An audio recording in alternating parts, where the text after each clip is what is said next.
Umalma ang pamunuan at estudyante ng Central Bicol State University of Agriculture sa panukalang batas na inihain ngayon sa Kongreso ni 2nd District Representative El Rey Villafuerte sa House Bill 10170 na kasaad na baguhin ang kasulukuyang pangalan ng universidad at palitan ng Governor Luis R. Villafuerte University of Agriculture. Kahapon, inilabas ang formal na pahayag ng mga miyembro ng Administrative Council ng CBSUA.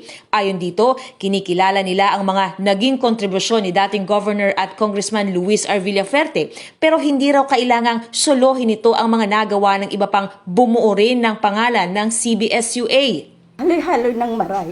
Tapos sarong tao lang, bayan lang ang name na yan. Love na love mi ang pangalan ng CBSUA.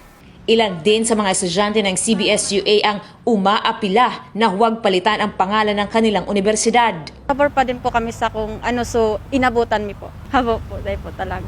Masasad po ako kasi po yung pride na binubuo ng school noon pa man, parang pong mawawala. Nanindigan si Congressman El Rey, isinusulong niya ang panukalang batas dahil nararapat ito at hindi dahil anak siya ni LRV. Ang natulong ni LRV, siya po ang nagtula, kaya naging university po ang CBSUA from CISA. So una yon.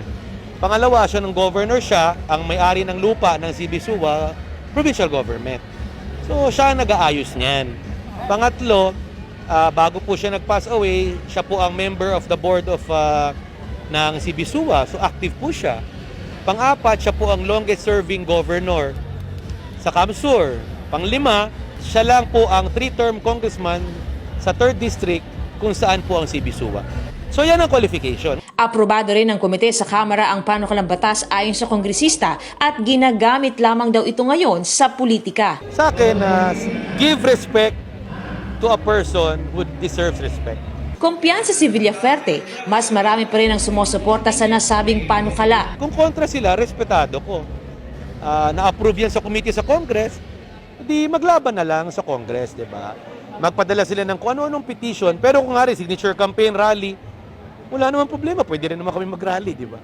Marami nagmamahal si Villafuerte, marami nagmamahal sa aking ama. Sa Lunes, may ilang grupo na nakatakdang magsagawa ng kilos protesta bilang pagkontra sa House Bill 10170.